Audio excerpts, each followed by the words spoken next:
Good afternoon, everyone. My name is Timothy Myers. I am the Sarah and Ernest Butler Principal Conductor, Artistic Advisor at Austin Opera, and I want to welcome you to this episode of Live from Indy Terrace. Today is the first of a few episodes I'm very excited to bring to you because it explores something that is very near and dear to my heart, which is, of course, the orchestra. In these episodes, we'll have the opportunity to meet some members of the wonderful Austin Opera Orchestra. We're going to hear about them as musicians and also gain more insight into the very important role the orchestra plays in the drama and storytelling of an opera. So we're going to have a lot of fun with this. Before we get into it, I just want to express gratitude to our lead community and education sponsor, HEB, and also our beloved friends, Jim and Joe Green, for underwriting this episode. We are live today, which means that at the end, you'll have an opportunity to ask questions of our guest. If you'd like to ask a question, you can post it in the comments on either our Facebook or YouTube feed at any time during the broadcast, and we will select some of those questions to be asked of our guest. Today, I'm really delighted to have with me a very prolific musician who has appeared in 33 countries on 6 continents. He maintains a beautifully diverse career that encompasses concerto appearances with orchestras internationally, recitals, and masterclasses in a long list of cities, including Moscow, London, Rio de Janeiro, Prague, Cape Town, Paris, Tokyo, Beijing, Sydney, and Madrid. He's also done such cool things as perform solos with Willie Nelson on Austin City Limits and has many impressive film credits as well. In addition to being the principal oboe of the Austin Opera Orchestra, he is also a member of the Austin Symphony and is a Regents and University Distinguished Professor of Music at Texas State University. Please welcome Ian Davidson.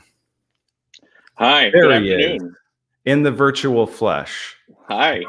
How are you, Ian? I'm doing great. It's great to be here.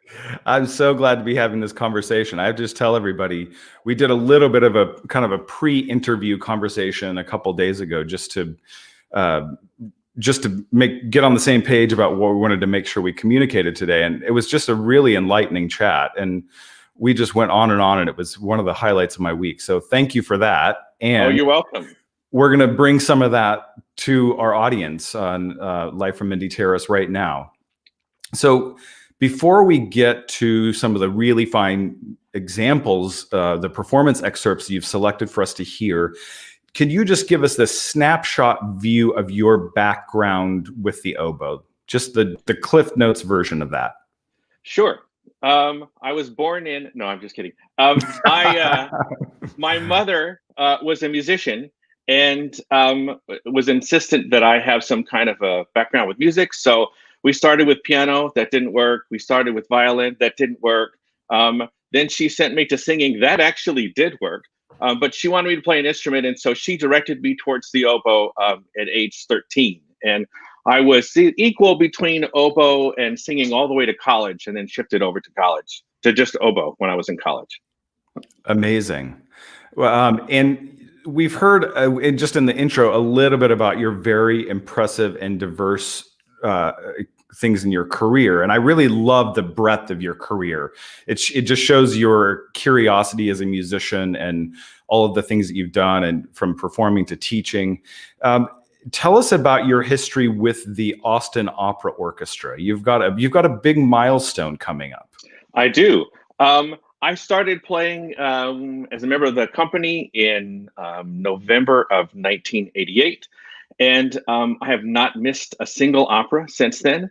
And by my calculation, our All-Star concert coming up later this month is my 100th production with Austin Opera. That's amazing. Yeah, I'm it. very excited about it. I'm very proud to be a member of the Austin Opera Orchestra.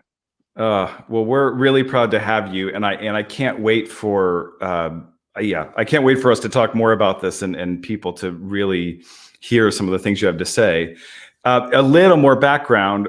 Can you just give us the opera version of your life as far as what were the first operas? Do you remember the first opera you heard? Do you remember the first opera you played? Since my mom was a musician and an opera lover, my first experience with opera actually came from my mom playing lots and lots of arias. And even before I saw my first opera, one year for Christmas, my mom gave me a couple of records. And at this point, I'd gone through puberty, but we still weren't sure whether I was going to be a tenor or bass. So we're talking about two very different recordings. One recording was arias sung by Ezio Pinza, and the other was arias sung by Enrico Caruso. And so here I was as a teenager, when all my friends were singing along to Stairway to Heaven. I was actually singing La Donna Roile and Ois Isis from Magic Flute. Right. And so, but I think my first opera that I went to, I was trying to remember this, but I think it was Elixir of Love. And when I was in high school, and then the first one I actually played was also in high school. I played Marriage of Figaro, and this is when I understood for the first time how long opera really is. Right. Yeah. It is amazing, isn't it? When we think that a traditional symphonic program may be about 80 minutes of music long if you're playing a big Mahler symphony or something like that. And that's a deep dive into concentration. Oh. But then when you add just the length required when you're playing an opera, and some of the other things that you and I have talked about, just about the differences in preparation between playing in a symphonic orchestra and an opera orchestra, and what all the different things that one must bring to the process in that. I'd love to just hear a little bit from you about that, and we're going to come back to that as we get into some of the excerpts. But if you are, for example, we have Tosca coming up in later in the spring, and if you're preparing Tosca, whether you've played it before or not, what are the things that you do once you know that's going and you are going to be in the pit playing for that? Well, first thing I do is I get a score, and I go through the opera usually about a year in advance. I'll listen to a recording or a YouTube video, and I'll follow along with the score, and I'll make notes. I want to do this before I actually just look at the oboe part. I want to learn the opera before I learn the oboe. Because for me, the important thing is I need to know how the oboe part fits into the opera. But I have to know the story first. I have to know what I think the composer is intending to do. And then when I'm looking at the oboe part, I look at just the technical side. What do I need to do to be able to deliver the product that's on the page? But then as an artist, I then ask myself, okay, how do I take this and how does it fit into the bigger picture of the opera? And I think in all four of the excerpts that we're looking at today, you can see that there's a bit of spice that has to happen in each one of them to make the oboe part fit with what the composer intended, and also what the singer's doing. Because in all four of these, there's a need to play off of what's happening on stage. And what I do the YouTube videos a lot, because since I sit underneath the stage, I've never seen any of these things. In fact, the first time I saw any of these excerpts was when somebody sent me a link, and I'm like, wow, that was going on when I was playing. That was going on. And so I haven't seen it before, but I've certainly heard it. And so it's a very oral thing, or for me at that point. But trying to find a way to make the artistry, and there are lots of choices that an oboe can play or make, and we won't go too far into the oboe nerd realm. But one of the things that I'll do is I'll even use different oboes within the same performance, and sometimes half a dozen different reeds. And so I think when we listen to the Traviata, I use one kind of reed. I use a different one for when we get to Of Mice and Men, because I never actually play with the singer in the Floyd. And then, of course, I have to have the biggest reed possible in Aida, because there's a place where the oboe and the singer are at the same time, and they need to be equal. But so I hope you'll see and hear a difference between all four of these excerpts, which is why I chose them, because they show the variety of what the oboe is called upon to do. Great. That's amazing. And just before we get into that first excerpt, I'm just going to say, any young musicians, whether you're an oboist or any kind of young musician, you should go and watch this after the fact again and take notes on everything that Ian just said about preparation, because that is key. And that sort of very comprehensive process that you're undertaking is really what's necessary to perform this music at a high level. I agree. Let's get into this first clip. So you mentioned Traviata by Verdi. Just tell us a little bit, set us up for this. So in this aria, she is she's not long for this world, and she's despondent. And I think what's going on here is, first of all, the oboe appears 3 times, and that should bring in the whole idea of the Trinity. That's what the first thing that I think about when that happens. The first time the oboe comes in, it sets the tone, and clearly a very mournful thing. Then the second time, and this is what's really critical, I think, is that she starts a phrase, but she can't finish it. And she starts to cough, and the oboe takes the phrase from her. Okay, well, what does that actually mean? Well, I think we're now seeing for the first time that what's happened here is that she represents the body and the oboe sort of represents the soul. And now the soul is coming in. And then the oboe comes back a third time. And here what happens is that the oboe and the soprano play the same phrase. And now you're getting almost as though the soul is equal to the body. And to me, it's a harbinger of things to come in the rest of the opera. So as I'm playing this, I think about, even though it's one aria, it's 3 different statements, and I need to play them in a different way. Amazing. What a beautiful, beautiful setup. Thank you so much. So we're going to hear this first clip. This is Act 3 of Traviata. The aria is called Addio del passato. And this is in a performance with Marina Costa Jackson, conducted by Stephen White. So here's Traviata.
Wow.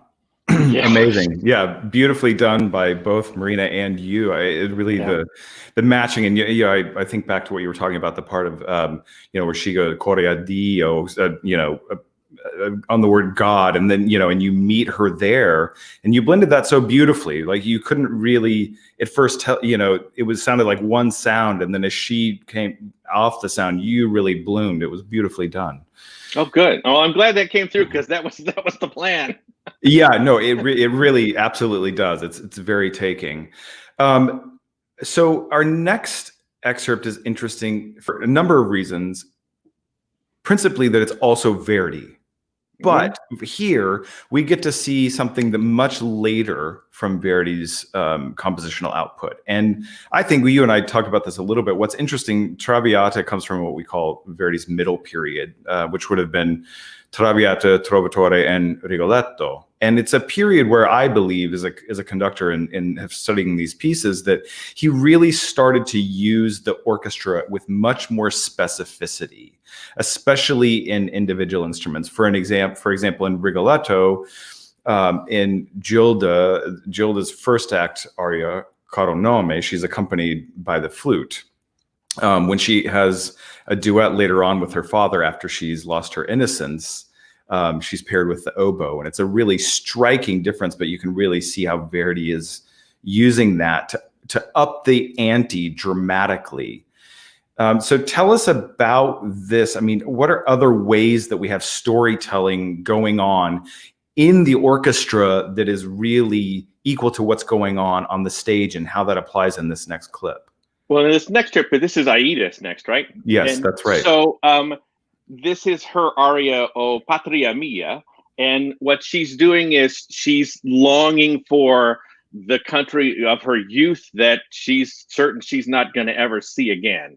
And Right. so what the oboe does is the oboe sets the entire tone in the very first thing. And for quite a while in the aria, the oboe is just this sort of background idea, and then she's singing. They're not actually together.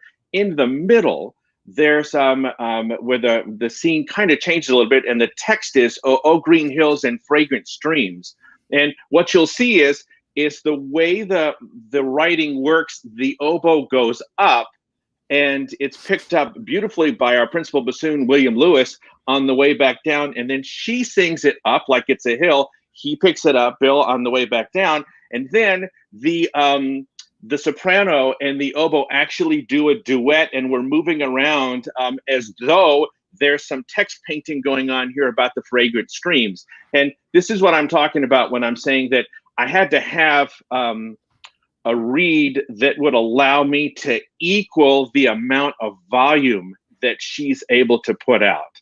And it's just extraordinary. I have to say that I love symphonic literature, but the very best thing about opera is I get to work with all these great singers. Yeah. It's just incredible. And I remember in college, one of my teachers saying to me, Ian, if you want to learn how to be a great oboe player, don't listen to other oboe players. Go listen to singers. And I have Interesting. always believed that that's true. And one of the best things about Austin Opera is that every time we go to our first Sitzprobe where we meet the singers, I find that for all of us, the challenge to rise to the occasion is just, I look forward to it all the time, just because of all these great artists that we work with, both on the stage and in the pit.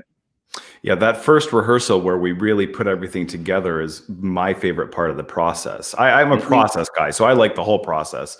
But really that one, because it's really the meeting of different parts of the process in a major way, and it gives everyone a chance to feel it out and just immediately go to another level because we've gotten to know it much more. Okay, so let's have a listen to this aria that you beautifully set up. This is from Act 3 of Aida. And Aida is being sung by Karen Slack.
Boy, I wish we could just stay and listen to the rest of that act. I know, it's so fantastic. great. I know.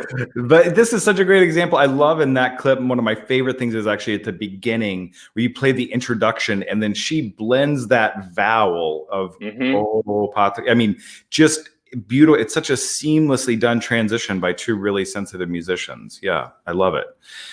Okay, we're gonna change gears. Okay. A bit here for this next clip. So now we have a little Wagner to listen to. Right. This one is it's a completely different approach to using the oboe. This is a 42-second solo, and it only has 15 notes, and so the challenge is it's coming out of a recitative, and there's nothing happening on stage, and it's a transition into the beginning of the aria, and the oboe, it starts in F minor in this really sad thing, and then using only 15 notes, I have to hand it over to Principal Clarinet Vangel Tangarov, who does a great job of picking it up and turning it into F major in time for the beginning of the aria. And so this one, this is a perfect example of how somebody actually uses the oboe as a completely solo instrument, because there's 42 seconds here where there's the only thing happening is the conductor and the oboe player are talking to each other musically, and that's it. So as an artist, what I have to do is I have to think about, okay, how do I take what is essentially an idea of sadness and then lead it into where the sun's about to come with only 15 notes. And so a lot of that has to do with trying to change the tone color and where I might or might not use vibrato. Yes, that's amazing. And two very important expressive things, right? Right, that are also that everybody in the orchestra uses and everyone on stage uses those expressive qualities of tone and vibrato. So yeah, well said. So this is from Act 3 of Wagner's Flying Dutchman. And so this is Eric trying to convince Zenta to come back to him, and so he's reminding her of the love that they once had for each other. This is a performance with Clay Hilly singing Eric, and although you don't hear her, it's Melody Moore on stage with him as Zenta.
Once again, beautifully done, Ian. Thanks. That's a real challenge to play that solo. It just because it comes out of just nowhere.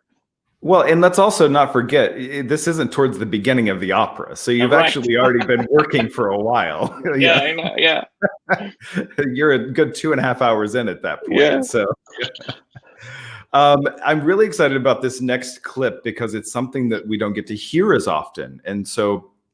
This is an aria of Mice and Men, the opera that Carlyle Floyd, one of the really preeminent American composers, wrote based on the Steinbeck novel, and a really incredibly obviously the novel, the story is incredibly dramatic and intense, and I think Floyd really captures that in his writing. And this aria also comes a little later in the piece. Maybe that's the thing, is there's always holding your solos until late in the opera. Well, you could change the phrase to "It ain't over till the oboe player sings." Yeah, that's right. There you go. But this is with Lenny. Right. And the aria is called "Oh, I Feel Cold Inside," and this is super interesting. The orchestral color. It's after a very intense and kind of interlude in the piece, and he comes in, and then we have these sort of glacial chords along with winds. And so, just give us a few things to listen to in here that you're hearing as the oboist. In this aria, the oboe never actually plays with the singer. And so as a result, I'm using a much, much lighter reed. And because of who the character is, and he's this gentle soul who doesn't really know his own strength, and he knows he's done something terrible. Yes. And so there's this kind of fog in his head. And so to me, that seems like that's what the oboe needs to be. It needs to be a little bit lighter. And what I think interesting about this is the use of the flute that comes later, beautifully played by Ada Jones, is that the oboe sort of represents this ethereal sort of other kind of thinking. And the flute actually represents a certain level of humanness. And so it's beautiful. There are a couple places where the theme happens with the oboe and da-da-da-da happens with the oboe and the flute together, meaning I think body and soul together. But what's most poignant in the way is the way Floyd uses the oboe. And I hope you'll notice the difference between the sound quality that you heard just a minute ago in the Wagner and the sound quality here in the Floyd, because I really was, I think these were different oboes trying to create something lighter here because of this particular where it fits in the story. Excellent. I love it. We'll listen for those things. So here is an aria from Of Mice and Men by Carlyle Floyd, and this is sung by Corey Bix.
I love it. It's so beautifully written, and he's such a terrific orchestrator. Just the amount of color that comes out of that orchestration is just phenomenal. Yeah. I completely agree. And as an artist, the thing I really enjoy and why I start the production by looking at a score is I want to see if I can take a look at the writing. Like there's a place in Rigoletto where he really wants three flutes, but he doesn't have three flutes. So he has the oboe playing the first oboe playing the third line. And if you're just looking at the oboe part, you go, oh, I have to play something here. But if you're looking at the score, you go, hey, wait a minute, I think I'm actually the third flute. Right. And which is fascinating to see. And I think something like this Carlyle Floyd piece, it's just the richness of it. And it's almost like a whole series. I think of it like it's as if the entire thing is a whole series of pastels. Yes. Which I think is great versus, Wagner might be a heavy oil painting. To me, the difference between the way they do it, and that informs the way in which I think about the kind of reed that I'm going to make for this, or the kind of oboe I'm going to use, and sometimes I'll even use the different bells on the bottom part of the oboe because I think it's going to change the sound. And it may be a very slight thing, but I would hope that of the 4 excerpts we listened to today, that people can actually hear 4 different approaches to producing oboe sound, in part because of the work involved.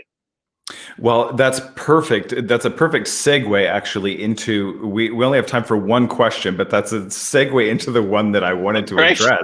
Somebody asked was that you talk about using different kinds of reeds. So the question is 2-part. It says, how do you go about picking, like what are the qualities you look for that like at a basic level dictate sound, let's say, and then do you purchase them or make your own? I know that's I make all my own. And in fact, I don't know if you can see it, but what is right up here is about 1,000 pieces of cane that will last me for probably, I don't know, a couple months. It's a bit of an esoteric process, but on the other side of the studio behind the camera, which we can't look at right now, are cartons and cartons and cartons of actually bamboo cane. And what I can do is I can pick a particular diameter. So if the larger the number, the smaller the opening on the reed's going to be. So it's going to be a little bit lighter. If I want a bigger reed, if I need to be like a cannon at a couple times, then I want a narrower diameter. And then there are 4 or 5 different kinds of shapes that you can do when you actually create the reed. Whether it's going to be more flared like this or more even like this, and that impacts in a big way what parts of the oboe sound might be a little bit thicker than others. So there's a lot of different things that I do, and sometimes when I'm just messing around with reeds, I'll come across a reed and I'll go, you know what? This is the perfect reed for Tosca, for the third act. And it might be September, it might be 9 minutes. And so I'll put a little note on it, Tosca, and I'll put it aside and hope it still works when Tosca comes around. But a lot of it has to do with, again, that initial preparation about how, what do I think that the oboe needs to be doing in this particular production? And then how do I adjust the way I'm going to present the material using a whole wide different things. I have 7 different oboes, and so I can use them in kind of different combinations, etc. It might be oboe nerd territory, but I certainly enjoy it. That's amazing. That's great. I want to sneak in one more quick question here, just because this is a good one, and that is there an opera you have not played that you really want to play?